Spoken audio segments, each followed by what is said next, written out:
gusto a dos grandes periodistas, al queridísimo Francisco Paco Cruz y a Manuel Hernández Borbolla. Tenemos temas sobre seguridad con ellos, pero quisiera comentar con una circunstancia, y los saludo con mucho gusto, Paco, Manuel, ¿cómo están? Perdón, bienvenidos, ¿cómo les va? Toño, ¿cómo estás, Manuel? Gusto saludarte. Aquí andamos, Toño. Hola, ¿qué tal, Paco? ¿Qué tal, Toño? ¿Cómo están todos? Un saludo. Muy bien, pues aquí con la intensidad de las notas. Miren, hay una cosa que quisiera compartir con ustedes dos, que son muy críticos. Ustedes dos tienen siempre comentarios muy, muy fuertes, aquí en Sin Censura, en sus redes sociales y en todas partes. No actúan por contentillo ni nada, e incluso han hecho planteamientos que han resultado controvertidos porque siempre ejercen su libertad de expresión.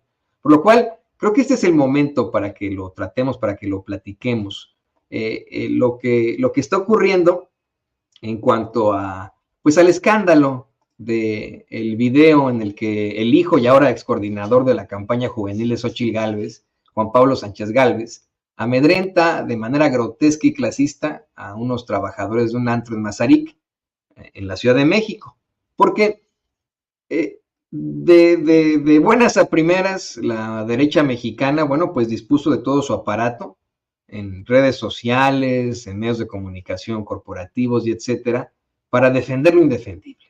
Y para llevar el argumento de que, ok, pues este cuate se puso pedo, amedrentó a unos trabajadores, fue incluso clasista, fue homofóbico, pero no es un corrupto como los hijos de Obrador, o como los hijos de López, como le llaman ellos.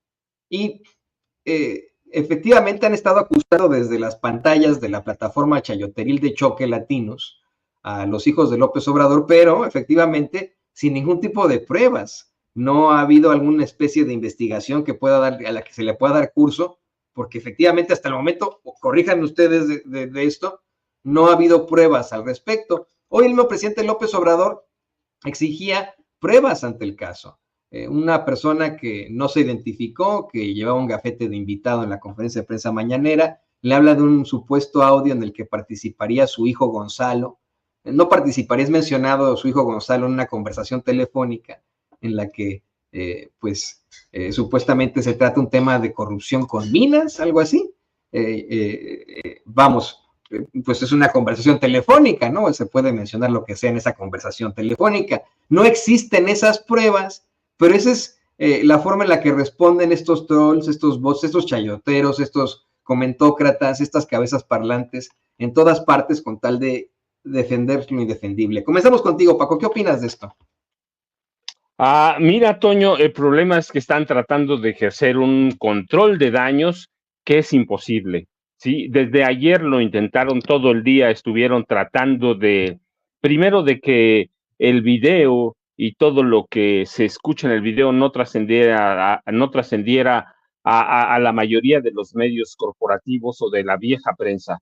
Eso, pero les falló, incluso recuerda, se cayó un rato WhatsApp. Yo no creo en las casualidades, ellos lo controlan, quienes controlan WhatsApp en México son parte de la derecha, pero lo que están haciendo hoy toda esa vieja clase de reporteras, de reporteros, de periodistas, analistas, comentaristas, es un control de daños que le falló a Xóchitl, que le falló a Maximiliano Cortázar Lara, que debía ser el hombre que mueve, pero se le olvidó que ya no es a la prensa de 2006, la prensa de 2004, 2005, cuando él imponía, hacía, entregaba dinero, corrompía en los gobiernos de Vicente Fox, claro, y después en el gobierno de Enrique Peña Nieto se le olvidó que ya no somos Gutiérrez Vivo, que él ayudó a aplastarlo, a lincharlo y a echarlo del país. Se le olvidó que no somos la Carmen Aristegui del gobierno de Felipe Calderón, que él también se cargó, así que se le salió del control, así, y hoy la mayoría de los comentaristas de los viejos medios tratan de hacer un control de daños que es imposible. ¿Por qué? Es incomprensible porque es un video y no es de hace un año. Es de noviembre del año pasado y eso tiene connotaciones distintas, es decir, son menos de 5 meses. Es un tipo que no tiene 17, 18 años, tiene 20 y tantos años. Es decir, no es tan viejo, es un tipo que ya acompañaba a su mamá, porque ya lo reconoce, que la ha acompañado en cuestiones políticas, es un tipo al que nombró su mamá. No lo nombramos nosotros, no lo nombró el PAN, fue su mamá la que le entregó un cargo en la campaña. Es el dirigente de las redes juveniles o los jóvenes valientes, como los llaman, así. Entonces es imposible. Y luego es comprensible lo que están haciendo porque están tratando de evitar la debacle total. Si de por sí ya la campaña es un desastre, la campaña de Xochitl Gálvez Ruiz, mira más allá de las encuestas, ese es notorio, va. La campaña es un desastre, así que están tratando de evitar que la debacle, pero lo que no nos dicen es que este tipo de abusos de la casta dorada del priismo y del panismo, a través de, como quieran llamarlos, juniors, cachorros, herederos o vástagos del poder priista, panista, tiene una historia larga y llena de historias de horror, valga el pleonasmo, la cacofonía. Mira, no importa que ese video haya sido ayer, hace un año o hace 5 meses, reproduce modelos de comportamiento que nacieron en los juniors en 1946 y luego los podemos seguir a 2000, 2012, a 1988. Juan Pablo Sánchez Gálvez muestra que aunque el país haya pasado por ajustes y transformaciones sucesivas, en el caso de los herederos del PRAN y del PRI, todo sigue igual. Podemos ver, por ejemplo, cómo la hija de Enrique Peña Nieto, que siempre trató de mantenerse fuera, llega un momento en que nos llama proles y pendejos. Ya no es que los metan o no, ellos solitos se meten. En este caso lo metió la mamá. No entienden que a través de castas de jóvenes como estos, el país se degeneró y nos hizo caer en dos clases dominantes y una de la servidumbre que somos nosotros. Así nos ven, hay una acumulación de abusos de los llamados juniors y el resultado final que te digo es que ellos se sienten dueños. Mira, tenemos por ejemplo a la hija de Manlio Fabio Beltrones, a Silvana Beltrones, escondiendo millones de euros en la banca de Andorra. Y digo escondiendo porque dijeron que era de su papá, eso no nos lo tragamos con nada, pero le encontraron dinero los hijos de Carlos Romero de Champs, su hija, su hijo, cómo se paseaban. Podemos ir, se paseaban y nos presumían. Cuando el hijo de Romero de Champs se paseaba en su Ferrari en las calles de Miami, decían, mira, allí va el dueño de Pemex. Sí, así nos ven, se compraron departamentos de cientos de miles de dólares en Miami. Ellos, por ejemplo, los hijastros de Vicente Fox, igual sí, hay un comportamiento histórico. Podemos ir a los hijos de Ernesto Zedillo Ponce de León, los de Gustavo Díaz Ordaz. Hay un comportamiento histórico y lo podemos ver a donde los nietos de la maestra Elbester Gordillo Morales, los dos, que uno de ellos ingresa a la política, pero los dos terminan millonarios con departamentos en mansiones pequeñas, pero mansiones, ¿sí? En Chula Vista, en California. Es decir, hay un comportamiento y todos son agresivos, son violentos, son cretinos, así que no es que nosotros los critiquemos, es porque hay un comportamiento, no es el del hijo de Xochitl Gálvez Ruiz, el de Juan Pablo Sánchez Gálvez, no es un caso aislado. Así ha sido desde 1946, cuando se sintieron herederos y dueños de este país porque sus papás, sus abuelos, sus tíos habían peleado en la revolución, se sienten de sangre azul. ¿Por qué? Porque ellos, en el caso del PAN, porque ellos derrotaron ¿a quién? A Carlos Salinas de Gortari. Lo que no se dan cuenta es que nacen como son ahora, no el partido que nace en el 38, son producto de la corrupción, de una corrupción violenta que estalla cuando aceptan o validan el fraude de 1988 con Carlos Salinas de Gortari. Esas son las historias. La de Juan Pablo es la de Carlos Emiliano Salinas Ocelli, hijo del expresidente Salinas, quien termina como tratante de blancas, ¿sí? Alimentando una red que esclavizaba mujeres. O Enrique de la Madrid Cordero. ¿Qué hace Enrique de la Madrid Cordero cuando su padre trata de limpiar un poco su memoria? declarando que Carlos Salinas de Gortari era un ladrón, se robó la partida presupuestal y que Raúl Salinas de Gortari controlaba el narcotráfico. Enrique lo declara un demente senil y Miguel de la Madrid de Hurtado pasa como eso, como un demente senil, y tenemos otros hijos igual que quieren aprovecharse la política. ¿Qué es lo que está haciendo el hijo de Xóchitl Gálvez Ruiz? Podemos nombrar, mira, muchos. Hay, por ejemplo, ahorita que me acuerdo, Rubén Figueroa Smutny, hijo del exgobernador de Guerrero, Rubén Figueroa Alcocer, y nieto de Rubén Figueroa. Es decir, Juan Pablo sigue el camino de la oscuridad que han seguido todos los cachorros de la política incrustados en los colores del PRI o los colores del PAN. Así que hizo lo mismo que Angélica, que Paulina Peña Pretelini, lo mismo que Silvana, o que Emilio Lozoya Austin, el hijo del salinista Emilio Lozoya Talman, quien desde la Dirección General de Pemex, ¿qué hizo?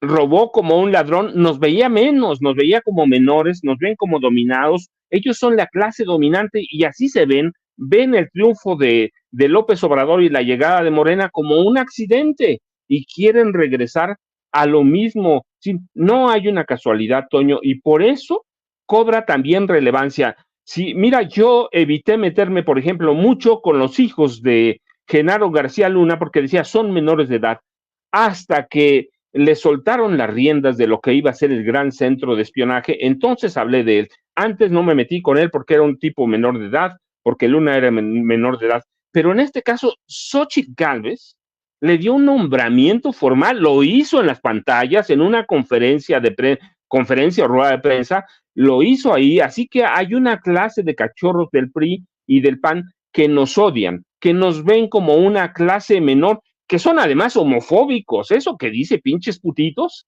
eso es una homofobia pura que ya debía estar superada, pero nos damos cuenta que no está superada en el país. El lenguaje, pues mira, el lenguaje es el de su mamá. Yo no concibo o no puedo imaginar a Xóchitl de otra forma, es una barbajana. Así que somos como para ellos como nos adjetivizó la hija de Peña Nieto, una prole pendeja, ¿no? Una bola de pendejos. Entonces, eso, lo que hizo Juan Pablo Sánchez Gálvez, es un comportamiento histórico de las élites de poder a través de sus hijos. Ella misma dijo, mira, yo hice ayer un comentario, yo dije que estaba drogado, pero no lo digo sin bases, no lo dije sin bases. Ella dijo que su hijo, lo escuché en una entrevista con Maxine Woodside, que es una mujer que nos puede gustar o no, pero muy escuchada en la radio. Ella le dijo que Juan Pablo no probaba una sola gota de alcohol por mucho tiempo. Entonces, que si no tenía alcohol, ¿qué tenía? Pues estaba drogado. Lo vendió como un dechado de virtudes, un deportista consumado, abstemio. Así que todo esto cobra relevancia por esto, Toño. Así que hay que dar a conocer la gravedad. Lo van a ocultar los otros medios, sí, van a tratar de lavarle la cara con noticias, análisis no confirmados, con mentiras sobre los hijos de López Obrador. Estamos en campaña política y en una campaña en la que se acaba de derrumbar, ¿quién? El Partido Acción Nacional y por lo tanto Xóchitl Gálvez Ruiz, Toño. No, sí, yo creo que esto no lo podemos minimizar. Mucha gente dice, es una nimiedad, es un junior más, pero perdona que lo diga así, Paco, qué madriza le estás poniendo, obviamente, a esos juniors, qué exhibidota con este contexto histórico que das. Yo nada más quiero agregar que a mí me da la impresión que este tipo de personajes, pues simple y sencillamente nos ven de forma distinta, ven a esa gente a la que minimizan, discriminan como pues extraterrestres, a alguien que no es igual. Obviamente ellos creen que no somos iguales, pero nos ven, nos deshumanizan de la forma más terrible. No consideran que tenemos familias, que también sufrimos, que también reímos, que también tenemos días feriados en los que también vamos a algún bar o vete a saber qué, que también celebramos Navidades, por ejemplo, lo que usted quiera, ¿no? Lo ve como un objeto el que puede sapear, el que puede patear como aparece ahí en el video. Le pido al equipo que nos vea para escucharte también a ti, Manuel.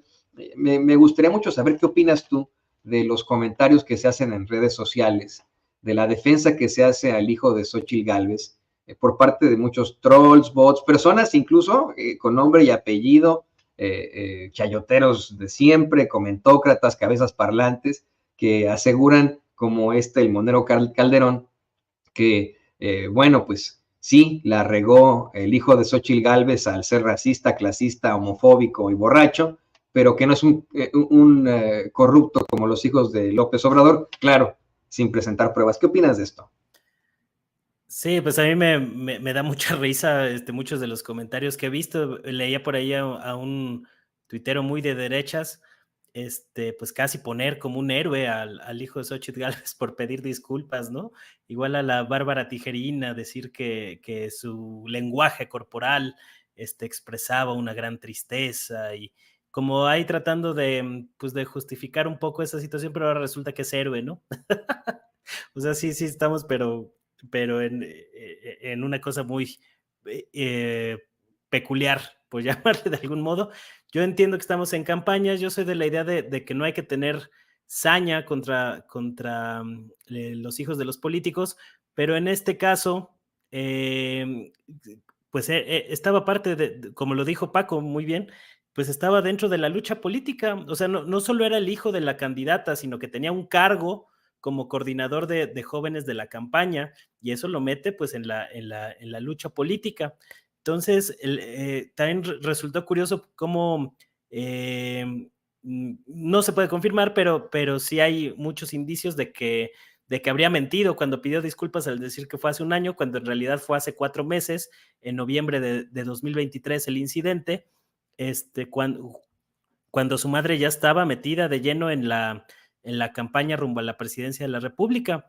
Entonces, me parece que este tipo de actitudes pues evidencian mucho cómo es la clase política, la clase dominante, cuál es la mentalidad, las actitudes, los gestos de los hijos de muchos de estos integrantes de la élite política mexicana, que son juniors, gente que ha vivido del privilegio, que han obtenido por por los contubernios de sus padres en muchos casos, y este tipo de actitudes despóticas pues le acaba rebotando a Xóchitl Gálvez. Yo me pregunto, ¿Xóchitl Gálvez no sabía de estas cosas al meter a su hijo a la campaña? O sea, nunca se imaginó que iba a haber por ahí un flanco débil por el cual la pudieran atacar, si según ella, como lo ha reconocido en muchas entrevistas, ha comentado que pues su hijo tenía algunos problemas con el alcohol y este tipo de situaciones, pues me parece que le acaba tronando en las manos y es un desastre más de los muchos desastres que ha sumado la desastrosísima campaña presidencial de Xóchitl Gálvez, que pues nomás no levanta, o sea, por más que tratan ahí los comentaristas de la derecha de minimizar los daños, de tratar de decir que pues es un incidente como le puede ocurrir a cualquiera, lo cierto es que se da en un contexto cuando estaban tratando de decir que ya se estaba acercando Xóchitl en las encuestas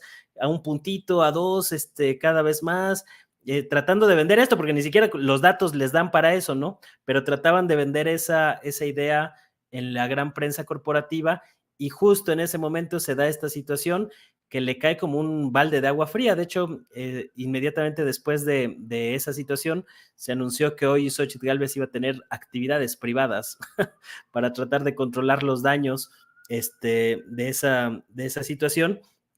Y después yo vi por ahí el comentario de Beatriz Gutiérrez, la primera dama, esposa del presidente López Obrador, señalando que no había que atacar a políticos. Xochitl incluso agradece esas palabras de solidaridad, pero al mismo tiempo, pues muchos usuarios ahí en redes le recordaron a Xochitl pues la hazaña que ha tenido con los hijos de López Obrador. Yo por ahí me preguntaba también ayer en Twitter si a lo mejor este día de actividades privadas pues es porque en la próxima conferencia de Xóchitl Gálvez nos va a sorprender con uno de estos dioramas de Lego, una de estas maquetas de Lego, donde nos va a explicar con lujo de detalle cómo se dieron los hechos del incidente de su hijo insultando al personal de seguridad afuera de un antro en la calle de Mazarik, en Polanco.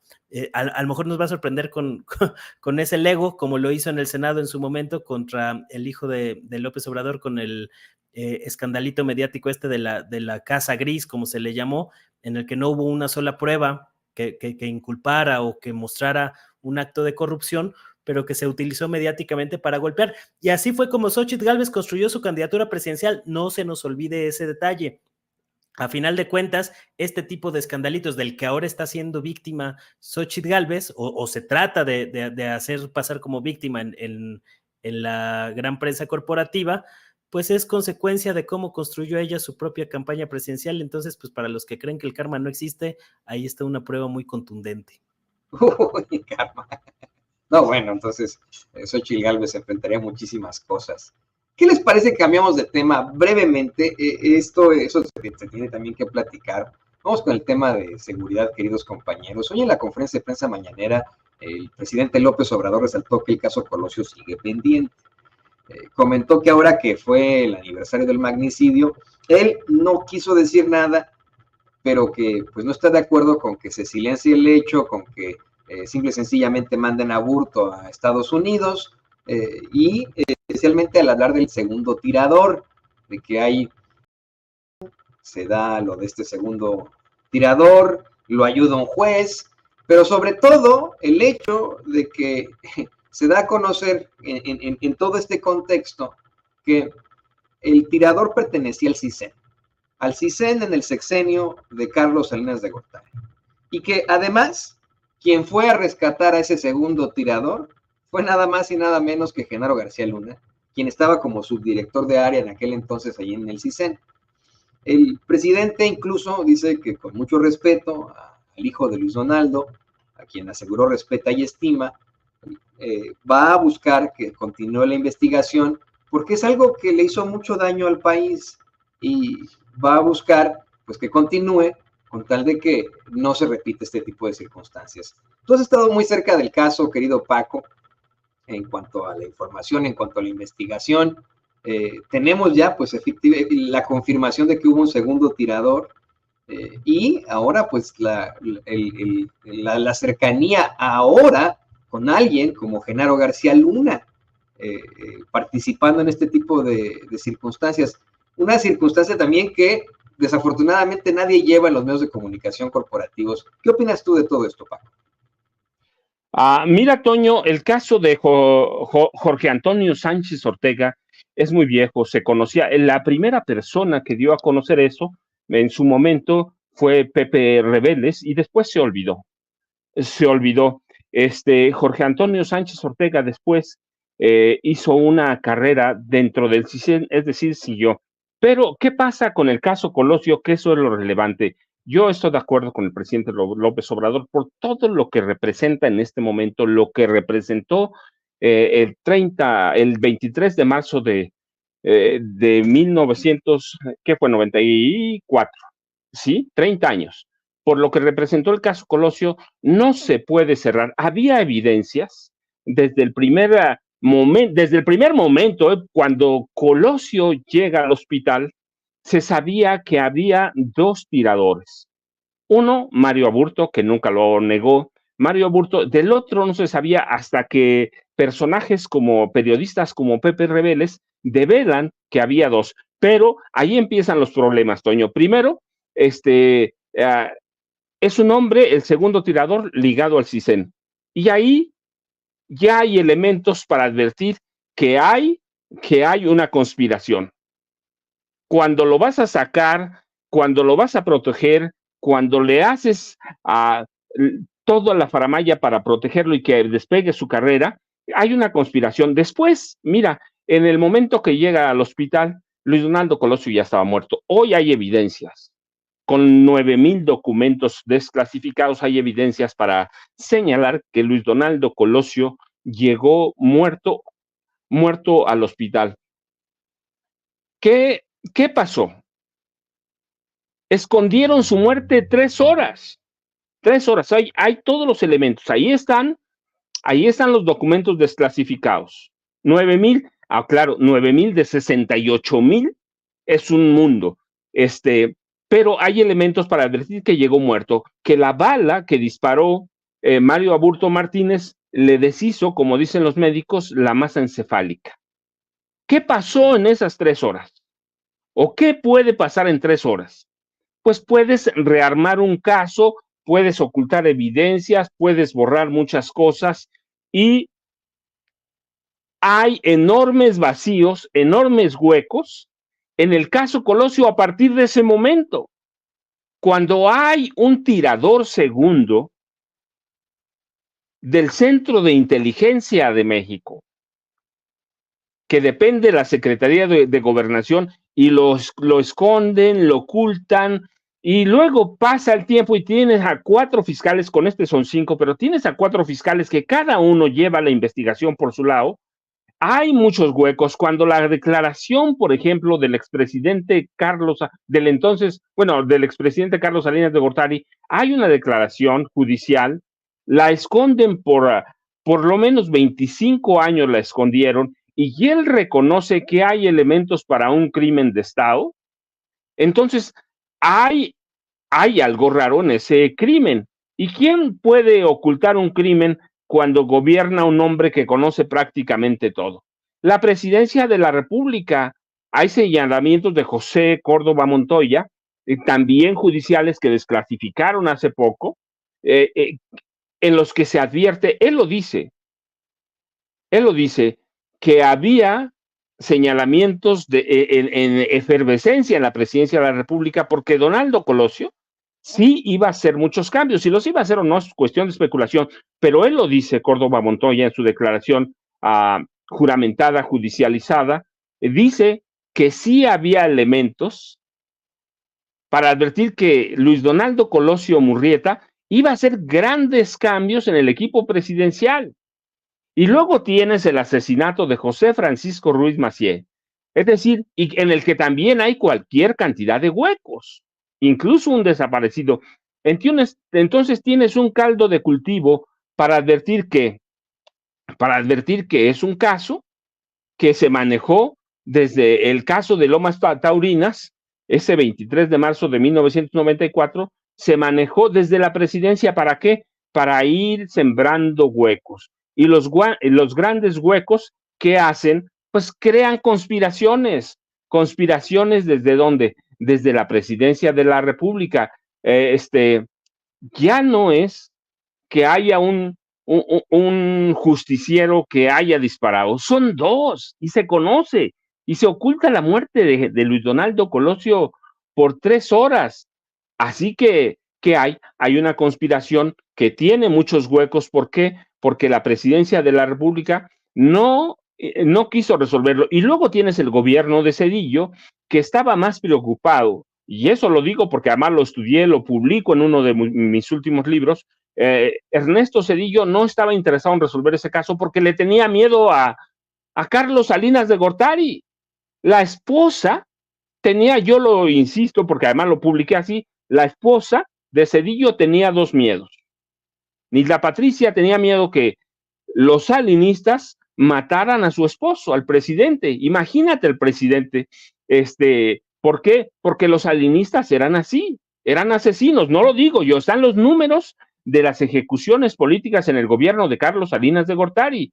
Tenía miedo también que lo fueran a matar grupos de narcotraficantes, porque el papá de Nilda Patricia y sus hermanos controlaban al cártel de Sinaloa. Es decir, Zedillo estaba más preocupado cuidándose de los salinistas y de los narcos que en resolver un caso. Así, y luego contrata a unos fiscales que son una burla, la verdad. Así que tienes un caldo de cultivo. ¿Para qué? Para no resolver un caso nunca. Y tienes por lo menos 59,000 hojas, como los llaman en el ministerio, por las cuestiones legales, que son cuartillas, por lo menos 59,000 que se van a abrir, si se abren, hasta después de 2028. Y luego tienes a personajes como Manlio Fabio Beltrones Rivera, que es el primero que llega, y hay señalamientos de que hubo tortura. Él lo niega, pero él es un torturador.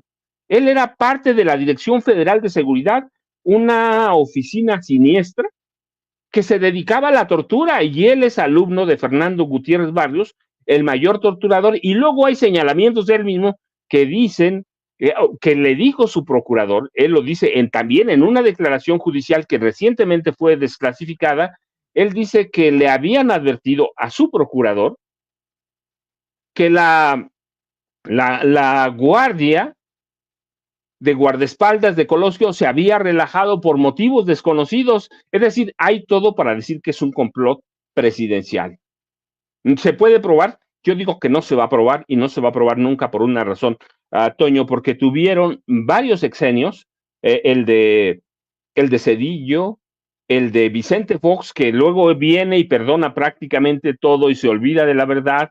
¿Por qué? Porque Salinas le abrió la puerta para que llegara a la presidencia de la República, y luego viene el carnicero de Calderón. Pues prácticamente van y pasan 4 fiscales, y cada fiscal hace un desastre con ese caso. Entonces, el presidente tiene razón, el presidente López Obrador, hay que investigar, no lo podemos cerrar, hay huecos que afectan la vida del Estado, y luego tienes que un movimiento político. El primero es el de Luis Donaldo Colosio Riojas, que pide perdón para el asesino. Imagínate, y yo lo digo porque lo dije el 23 de marzo pasado, Luis Donaldo Colosio Riojas está abriendo la puerta a su candidatura presidencial en 2030. Imagínate llegar y decir, yo fui el que pacificó a este país, el que perdonó, soy el hombre de Estado, soy el hombre que va a curar todas las heridas de este país. Es decir, hay politiquería también ahí de Movimiento Ciudadano, de Luis Donaldo Colosio Riojas,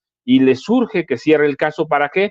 Pues para presentarse como el gran salvador de la patria en 2030. Así que hay un caldo de cultivo, por lo que el presidente insiste que no se debe cerrar. Y yo digo también, no se puede cerrar un caso que hoy está tan vivo como hace 30 años, Toño.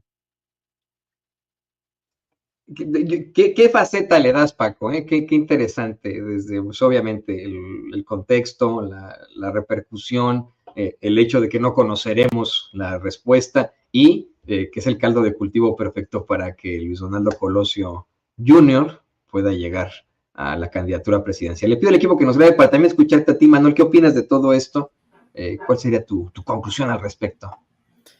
Pues a mí me parece que desde que se reactivó este caso hace, ¿qué será? Fue hace como un mes más o menos, un poquito más de un mes. Yo lo veía como una forma de López Obrador de darle por ahí un raspón a Carlos Salinas de Gortari, quien fue o ha sido el gran artífice pues del régimen neoliberal. Realmente el régimen neoliberal en México se construye con todas las privatizaciones que realiza en un primer momento Miguel de la Madrid, pero digamos se profundiza ese proceso de privatizaciones con Carlos Salinas de Gortari. La élite que construye Carlos Salinas de Gortari, los mayores multimillonarios en México, se construyeron a partir de ese proceso de privatizaciones. Ahí estamos padeciendo a un tipo como Ricardo Salinas Pliego con sus ínfulas, que se hizo realmente poderoso a partir de que le entregaron un bien del Estado como era Imevisión para convertirlo en Televisión Azteca. Está, por ejemplo, Carlos Slim, que le entregan Teléfonos de México. Está La Rea, que le entregan Grupo México con los ferrocarriles, ya en la época de Zedillo, pero digamos es parte del mismo proceso, y las mineras de Grupo México y demás. Y algunos otros personajes como Bayeres, que construye el ITAM, también empresario minero que fue condecorado con Enrique Peña Nieto y que ya está fallecido y demás, ¿no? Entonces, realmente López Obrador dirige un poco la mira hacia allá, y obviamente, imagínate todo lo que tuvo que pasar, tuvo que haber un cambio de régimen en México, después de muchos años, más de 30 años, para que se llegara a la conclusión por parte de una autoridad de que hubo un segundo tirador en el caso Colosio, que es un caso emblemático de cómo ha operado la violencia política en México desde hace muchos años, y yo también lo vi como una forma de López Obrador de tratar de contener la violencia política que se está viviendo lamentablemente en las campañas, sobre todo porque había un riesgo muy fuerte de que la candidata de la derecha no estuviera levantando y que alguien pudiera optar por otras vías para tratar de sacar un beneficio político aún con números tan bajos, ¿no? Entonces, digamos que tenía varios sentidos desde mi punto de vista esta maniobra política del gobierno de López Obrador, de la Fiscalía General de la República, pero que se ve eclipsada por una operación mediática orquestada precisamente desde Estados Unidos. Eso es muy, muy, muy interesante, que fueron los que, con toda esta campaña que detonó Anabel Hernández con su artículo en la Dolce Vele, que hasta el día de hoy no ha presentado una sola prueba sobre los presuntos vínculos del narcotráfico con el presidente López Obrador y con los hijos de López Obrador. Y luego se vino pues toda la embestida de ProPublica, Inside Crime, New York Times y demás. Es decir, hubo una campaña, evidentemente, y alguien movió los hilos tras bambalinas para tratar de contener pues esta revelación o este escándalo sobre el segundo tirador involucrado en el caso Colosio, que además pues García Luna lo ayudó a escapar, lo cual te permite ir conectando piezas de la historia de este país en los últimos 30 años, y como que se murió un poco mediáticamente el tema del asesinato de Colosio, precisamente por el ruido mediático que se generó con lo de narcopresidente, responder los ataques, toda esa situación, ¿no? Entonces ahorita pues resurge un poco el tema. López Obrador dice que ya lo va a tratar con más detalle, acabando las campañas políticas, y al mismo tiempo a mí me ha llamado la atención cómo algunos pseudoperiodistas, que en realidad han sido voceros de criminales como Genaro García Luna, y me refiero a Raimundo Riva Palacio, pues ha estado soltando algunas columnas de que se podría caer el caso de Genaro García Luna en la Corte de Nueva York, un caso sumamente lento, si me lo preguntan, porque pues avanza ya a cuentagotas, apelaciones, cosas de este tipo, y que siempre ha tenido un matiz político ese caso. Riva Palacio incluso ha sostenido que hubo ahí una negociación entre el gobierno de López Obrador con el gobierno de Biden para encarcelar a García Luna. Por supuesto, fiel a su costumbre, no aporta una sola prueba de sus dichos, más allá de lo que le comentan los abogados de su cuate, Genaro García Luna, pero hay que tener también la mira puesta en qué va a pasar con ese caso, sobre todo si hay un cambio de poder en Estados Unidos, con lo que parece el inminente regreso de Donald Trump en noviembre próximo, porque más allá de que haya habido un arreglo político, pues ¿qué va a pasar con Genaro García Luna? Se ha quedado ahí en stand-by la sentencia definitiva en contra de este personaje, luego de que fue declarado culpable de procesar y transportar cocaína hacia Estados Unidos para ayudar al cártel de Sinaloa, según se dijo en el sonado juicio, que sigue ahí pues la sentencia a la deriva, y eso llama la atención. A mí me parece que sí hay mucho manejo político de Estados Unidos dentro de este caso, y me parece también que al mismo tiempo lo del caso Colosio también trata de ponerle ahí otra traba para que no vayan a soltar a García Luna sin antes extraditarlo a México, o por lo menos que el gobierno mexicano pueda generar presión para que se extradite a Genaro García Luna y no lo vayan a soltar así nomás, como se puede estar cocinando ahí tras bambalinas desde las esferas de la política estadounidense. Entonces, digamos, tiene muchas aristas el caso Colosio, y por eso, pues, me parece que López Obrador está revivando este tema, ahora que le volvieron a preguntar en la conferencia matutina, pues tiene mucha tela de dónde cortar ese asunto, y que a final de cuentas, pues es un caso emblemático en la historia de México, porque te evidencia y te dice mucho de cómo se ha manejado históricamente la disputa y la lucha por el poder en este país. Yo no estoy tan de acuerdo con eso, Manuel. Yo creo que, bueno, en cuanto a la parte de Estados Unidos, gane quien gane de estos dos candidatos, Biden o Trump, pues ambos han mostrado no tener algún tipo de problemáticas con las respuestas o los resultados sobre el caso García Luna. Yo creo que, y me parece que tiene un caso muy sólido, pues que están tardando tanto en dar ya la sentencia. Yo veo muy cerca a alguien como García Luna de esta prisión de ADX Florence, así se llama, esta prisión ahí en Colorado, que es considerada una de las peores prisiones en la tierra, es como la muerte misma, como el infierno, debido a las condiciones que hay ahí, ¿no? Lo veo ahí junto con otros de los hombres más peligrosos del mundo. Y queridos compañeros, yo les agradezco que hayan estado aquí compartiendo con nosotros su conocimiento muy amplio.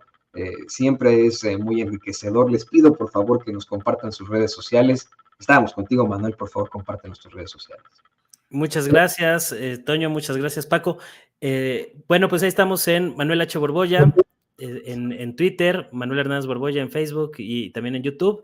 Y pues ahí les recomiendo que le echen ojo a información reciente que ha salido sobre el origen del COVID-19. Hay información muy relevante, sumamente censurada en redes, para que le echen un ojo a lo que hemos estado publicando, porque pues hay evidencia sólida de que los mismos que han sido señalados de crear el COVID-19 en el laboratorio de Wuhan han sido los mismos que se han beneficiado con la venta de vacunas, como ya lo sabíamos, pero digamos hay cada vez más pruebas sobre el tema, ahí para que le echen un ojo a lo que hemos estado publicando en Twitter y en otros espacios. Un saludo y muchas gracias.